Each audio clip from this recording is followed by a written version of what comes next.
অনলাইনে জুয়া খেলতেছে, ক্যাসিনো খেলতেছে আর কি। ভিউয়ার্স আসসালামু আলাইকুম। আমার একজন কলিগ আ আমার পাশে বসে ক্যাসিনো খেলতেছে। তো আমাকে বলতেছে যে, "কাউকে বলিও না।" আমি ওকে বললাম যে, "এটা কাউকে বলার দরকার নাই। বাংলাদেশের দিনমজুর থেকে শুরু করে রাজমিস্ত্রি, রিক্শাওয়ালা থেকে শুরু করে তরকারি বেয়ারি থেকে শুরু করে সবাই অনলাইনে জুয়া খেলতেছে, ক্যাসিনো খেলতেছে আর কি।" আগে একসময় দেখতাম যে প্রভাবশালীরা বিভিন্ন ক্লাবে গিয়ে ক্যাসিনো খেলতো। এখন হচ্ছে প্রতিটা ঘরে, ঘরে প্রতিটা ঘরে, ঘরে ক্যাসিনো অনলাইনে জুয়া খেলতেছে। ১ম এ কি করে ৳১০-৳২০ দিয়ে ট্রাই করে। ট্রাই করে ওরা লোভনীয় অফার দেয় ৳১০ থেকে ওরা কিছুটা ৳২০-৳৫০ উপার্জন করে।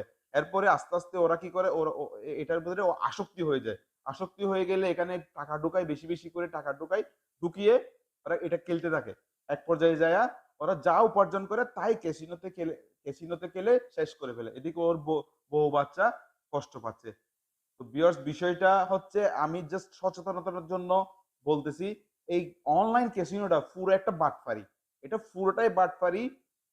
১ম এ ওরা লোভ দেখাবে। আপনাকে ১ম এ ৳১০-৳২০ ঢুকিয়ে যখন অনলাইন ক্যাসিনো খেলতে যাবেন, তখন ওরা কিছু অফার দিবে। অফার দিয়ে আপনি দেখবেন যে অনেক লাভ হচ্ছে। তখন আপনি একটু বাড়াবেন, একটু বাড়াবেন। একসময় গিয়ে আপনি ৳৫-১০,০০০ পর্যন্ত ওখানে বাড়াবেন। তখন ওরা কি করবে? সব টাকা একসাথে টেনে নিয়ে যাবে। এরকম হচ্ছে অনলাইন ক্যাসিনোগুলো এরকম বাটপারি করে। যারা এগুলা খেলে তারাই একসময় গিয়ে ক্ষতিগ্রস্ত হয়েছে। তো সবাইকে সচেতন হওয়ার জন্য আমি ভিডিওটা করছি। সবাইকে ধন্যবাদ।